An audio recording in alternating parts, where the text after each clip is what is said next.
mga panalig, welcome sa programang Usapang KKK, Kalusugan, Kagalingan at Kagandahan. Ako po si Ivy at kasama natin si Dr. Irene Lim. Para po sa inyong mga katanungan, maaari po kayong mag-text sa 0922-875-2899, 0925-896-1689 at 0917-810-6169. Para po sa may mga YouTube at Facebook, pwede niyo po hanapin si Doc. Type niyo lang po ang Dr. Irene Lim. Gandang hapon. Magandang hapon po muli sa inyong lahat at welcome po sa ating talakayan sa Usapang KKK. Ang inyo pong lingkod si Dr. Irene Lim ang magbibigay na naman po sa inyo ng panibagong kaalaman. And always remember that knowledge is power. Ligtas ang may kaalaman. And when you lose your health, you will lose everything. And para ho sa ating promo package, so regaluhan nyo po ang inyong sarili ng promo package. Ang inyong 13 months pay at bonus, magtira ho kayo ng kaunti, just enough para makapag-package ho kayo. Marami ho kasing pasyente nagte-text sa amin na hindi natutuloy yung kanilang pag-detox and blood cleansing. This is the right time ho kasi malaki ho ang madi-discount ninyo. So ang promo package natin, meron hong detox plus blood cleansing with or without vector scan. So but if I were you, choose the one with vector scan because marami ho kayong sakit na mafa-find out na wala pa ho kayong simptomas, masosolve nyo na. Like diabetes, nauuna ho mag-positive yan sa vector scan, wala pa kayong diabetes. So yung mga nai-stroke, heart attack, so makikita na ho natin na barado ang circulation bago pa ho ma-stroke and heart attack. Cancer, lalaman nyo na ho na magkaka-cancer kayo kasi yung tatlong root cause ng cancer is what? Nandoon ho sa vector scan. So, ibig sabihin, kandidato ang pasyente for cancer. So, marami ho tayong mapre-prevent na mga sakit that might come up to us at mapiprevent ho natin siya. And also, yung atin hong laser IV, which is, isa ho yan sa ginagamit nating blood cleansing, one of the latest from Russia, tricolor ho ang ating laser. So, yung red light is for Qi and circulation, blue is for cyst, tumor, and cancer, and also it kills all kinds of germs like bacteria, virus, and others. And the green light is to boost the immune system and enhance or improve oxygenation. Now, yung laser ho, naka-almost 50% discount, halos kalahati po yung price na ibinaba, plus kailangan nyo hong maging maagap kasi ho, pag naubos na yung supply ng needles namin, wala na hong promo. So, ang maganda pa ho, transferable po ito. Ibig sabihin, kahit kayo ang nag-prepaid, pwede nyo ho itong ipangregalo sa kamag-anak ninyo, anak, magulang, and i-authorize nyo lamang na iba ho ang gagamit. Okay lang po yun. Wala hong problema yon. And also, pwede na rin ho kayong mag-prepaid. Ibig sabihin, kahit wala pa kayong time para gawin yan, so kung kailan kayo may time, pwede ho. At least, hindi na ho kayo napagsarahan ng promo. And free consultation na ho kayo pag nag-avail ho kayo ng ating promo package. So, ang atin hong tatalakayin sa hapong ito ay, I forgot, yung atin hong social media, paki-like, share, and subscribe po. I-type nyo lamang ang Dr. Irene Lim, both sa YouTube and sa Facebook. Ang atin hong tatalakayin ay gut-to-brain relationship. Okay. So, gut, ibig sabihin ng gut, yung atin hong gastrointestinal tract o sikmura or digestive system. It is often referred to as gut-brain axis. Kasi ho, merong complex and bidirectional communication system between sa ating gastrointestinal and the central nervous system. So, ibig sabihin ho, may communication yan. And ito hong connection na to, nagpe-play ng significant role sa various aspect ng human health. Yung anatomy ho kasi ng gut to brain axis, nag-i-include ng nervous system, Ano ho ba yung nervous system? Network ho siya ng neurons. Neurons so meaning brain cell within the gut. So yung autonomic nervous system ho natin, immune system, endocrine system. So communication between this system occurs through neural pathways, through hormones, and immune signals. So, yung immune system, yung ating hormones, yung neural pathways, so, yan po ang nagkakabit sa dalawang yan. And, yung dalawang primary means of communication between the gut and the brain are via the number 1, vagus nerve. So, yung vagus nerve na yan, long cranial nerve yan na nagko-connect sa brain to the gut. And yung production and release ng various signaling molecules such as neurotransmitters, hormones, and cytokines. So, katulad ho ng example na kailangan ho kasi ma-improve ninyo yung GI tract ninyo or stomach ninyo para magkaroon ng lunas yung mga problem ninyo, mood disorder, personality disorder, like depression, anxiety, na binigay na hong lahat pero hindi mag-improve.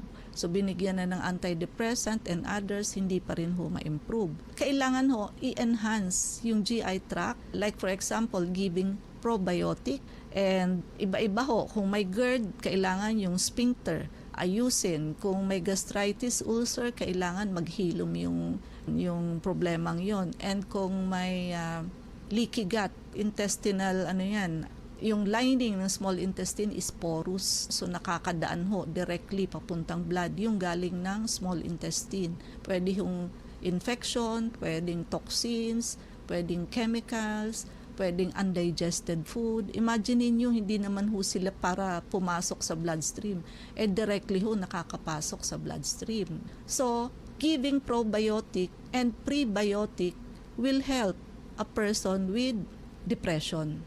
And also, yung pagkain ho ng mga sugary products. So, yung mga pagkain ho ng gawa sa refined white flour products, gawa sa refined na puting harina, such as cakes, pastries, donut, pizza crust, bread, lahat po yan gawa sa refined white flour products. Ano ba ang kakaiba dito? Bakit sinasabi nating bad at huwag kayong kumain? Kung alin ho yung masasarap, yun ho yung dapat iwasan kasi yung nakakataba siya. And wala hong sustansya kayong nakukuha dyan. Kaya kain kayo ng kain dahil binusog lang ho kayo pero walang nakuhang sustansya yung cells ninyo. Kaya uutusan niya ho kayong kumain na naman.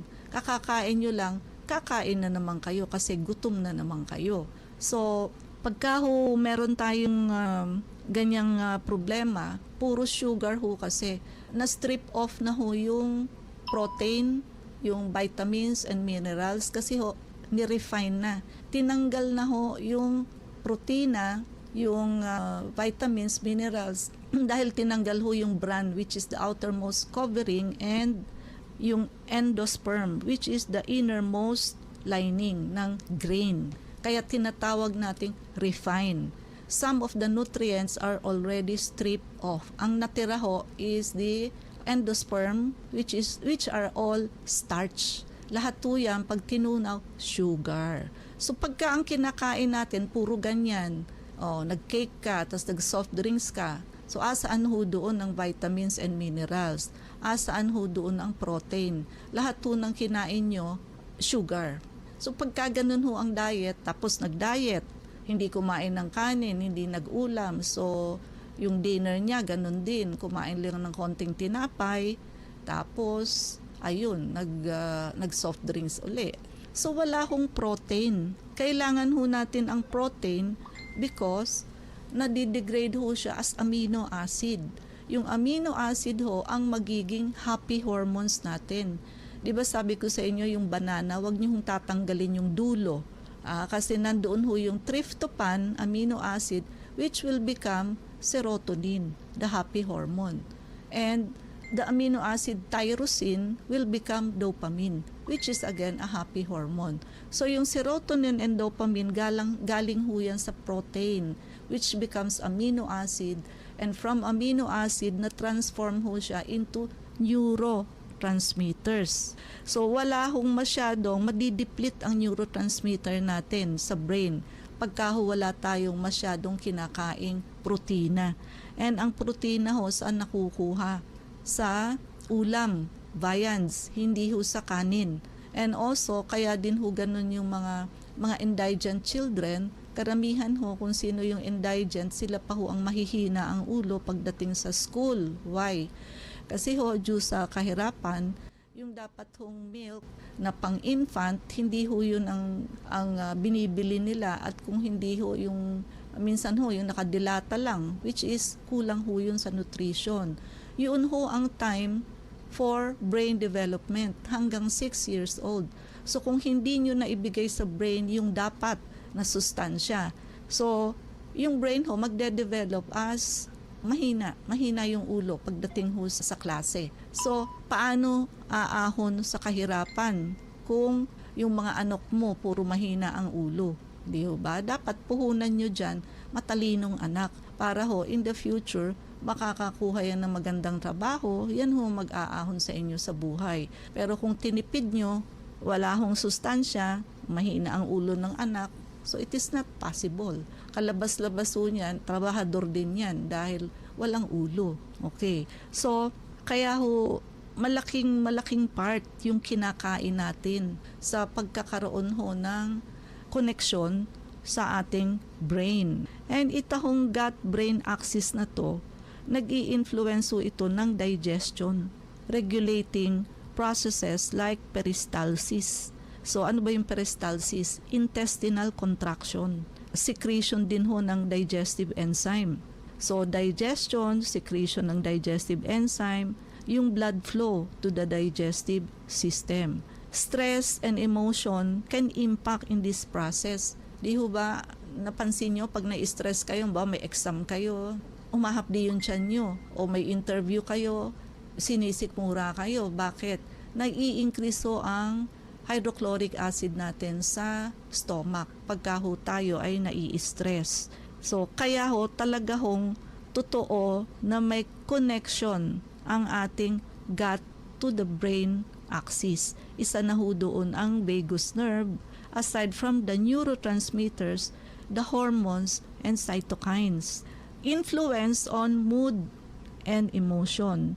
So may mga emerging research na nagsasuggest na yung gut microbiota, which is a diverse community of microorganism in the digestive tract, meron ho siyang profound impact on mood and emotion. So ang atin hong gut o GI tract can produce neurotransmitter such as serotonin, which plays a key role in regulating mood. So imagine ninyo, hindi lang ho dahil doon sa protein na kinain natin. Yung gut ho natin mismo, nakakaproduce ho siya ng serotonin, which is a happy hormone. So, syempre ho, nare-regulate niya yung mood. Yung pasyente ho, sasaya o magiging happy.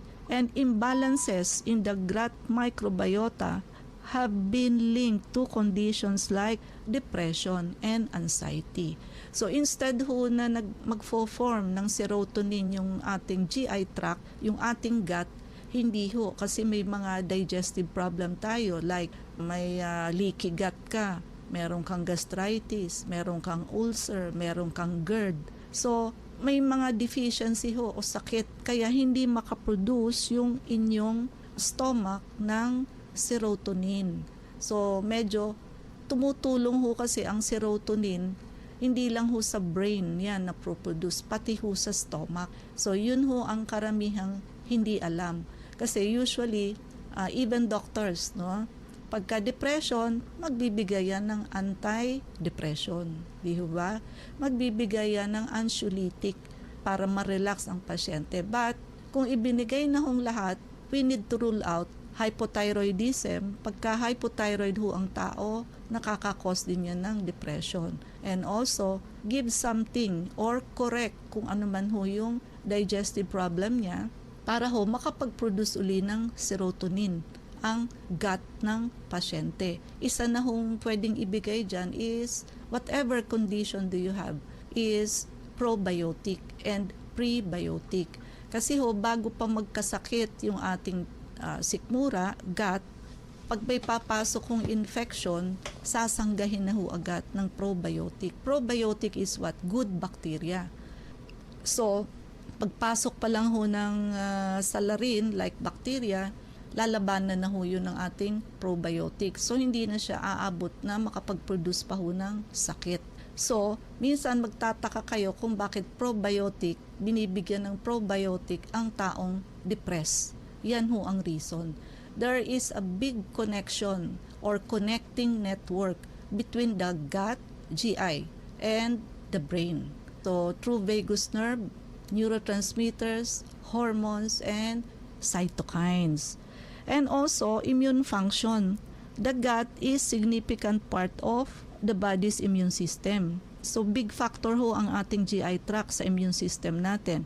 It communicates with the brain. Yan ho ang nagko-communicate sa brain through yung sinabi nating connecting network sa ating nervous system para ho i-regulate yung immune response.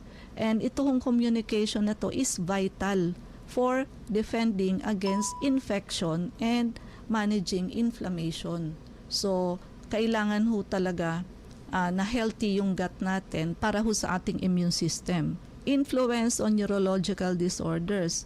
Some studies has explored yung potential link between gut health and neurological conditions like Parkinson's disease and multiple sclerosis.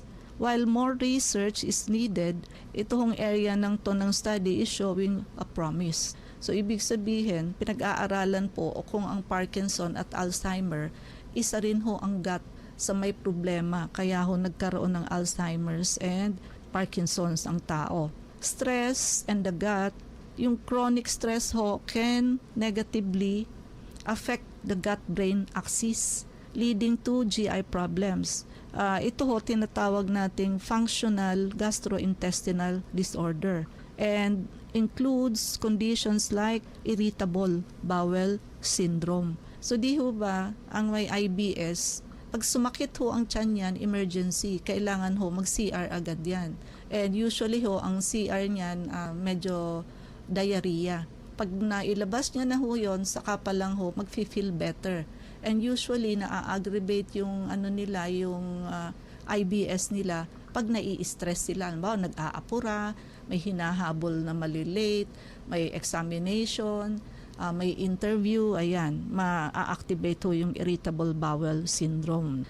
Diet and gut, brain health, what you eat, ayun, sabi ko nga, can influence the gut microbiota and in turn, naapektuhan ho yung brain function and mental health. Yung diet ho that is rich in fiber, prebiotic, and probiotic can support a healthy gut diet. Pero yung mga sugary food like cakes, pastries, ayan, wala na hong ibang nutrition yan kung hindi sugar. Natanggal na ho yung protein, vitamins, and minerals. Because kaya nga ho ang tawag dyan, gawa sa refined white flour products. Pag sinabi hong refined, natanggal na ho yung bran na nandoon ho yung fiber, minerals, at yung endosperm, which is ando doon naman ho yung multivitamins and protein. So wala na ho yun lahat. Ang natira na lang is the endosperm, which is sugar po lahat ang laman noon. So better shift to foods rich in fiber, foods which has prebiotic and probiotic. And kailangan ho, as a patient and as a doctor, kailangan intindihin natin yung gut to brain axis. Ibig sabihin ho, may relationship ang brain sa ating stomach na nagli-lead ho sa development ng therapeutic approach para ho makorek natin yung symptoms ng pasyente. Kasi ang presentation sa atin lagi, mood disorder like anxiety, depression, we never think of improving our GI tract. So, probiotic at iba pa hong dietary intervention are being explored for their potential in managing conditions like IBS and mood disorder. So, ito hong IBS, isa rin ito sa wala ho talagang diagnostic test para i-conclude na yun IBS. Para rin hong leaky gut na wala din hong eksaktong diagnostic test na pwedeng gawin to document na may leaky gut ang pasyente. And of course, individual variation, it is important to note na ang gut-to-brain axis can vary significantly from person to person. What works with one individual may not work for another. So making it personalized approach. No? So, Ivy? Para dun po sa mga nais magtanong, mag-text po kayo sa 0922-875-2899. Welcome po muli sa Usapang KKK. Ako po si Ivy at kasama pa rin natin si Dr. Irene Lim. Doc, tanong ni 8081. Doc, anong magandang kainin ko or inumin para gumanda ang pagdumi ko? Okay, so kailangan kumain ka ng maraming may fiber. At ang fiber, nakukuha yan sa fruits and vegetable. And sa vegetable, yung mga green leafy ang pipiliin mo. So, wag masyado doon sa mga may buto kasi tataas ang uric acid. Do not get your fiber from the commercial of oatmeal. I discourage you from getting your fibers sa oatmeal kasi very mataas ho ang purine content. So, tataas ho ang uric acid. So, ang bilis lang naman ho makakuha ng fiber. Gulay at prutas. Gulay na green leafy vegetable.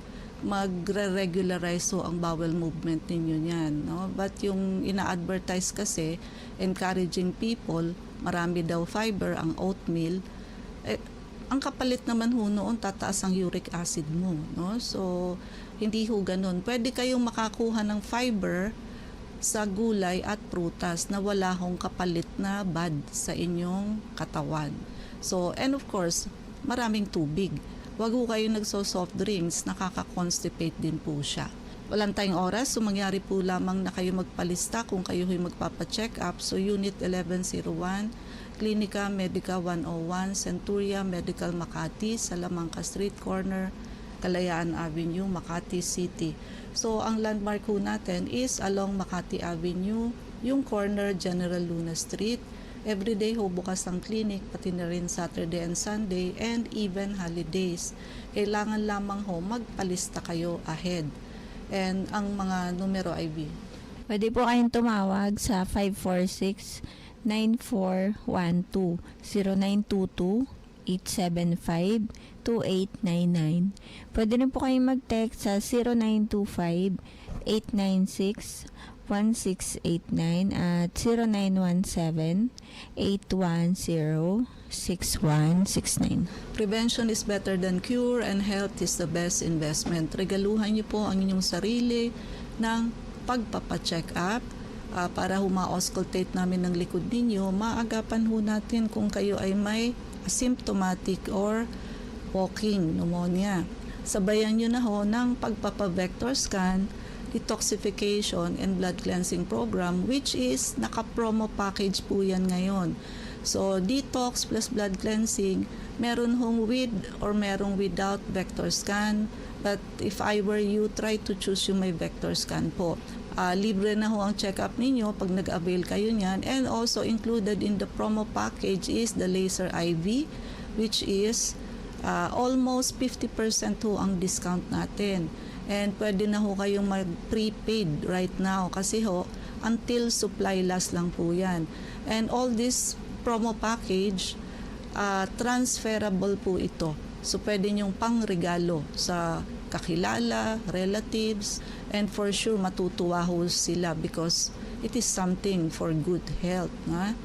And, ayun po, no? So, wag na ho kung ano-anong mga luho ang ibigay na regalo sa inyong sarili. Kung hindi ho itong upcoming Christmas, mag-save po kayo ng para sa inyong sarili, for the promo package, para gusto pa nating umabot ng 2024. Kailangan nating maging healthy, and napakalaking bagay ang magagawa niyan sa katawan ninyo.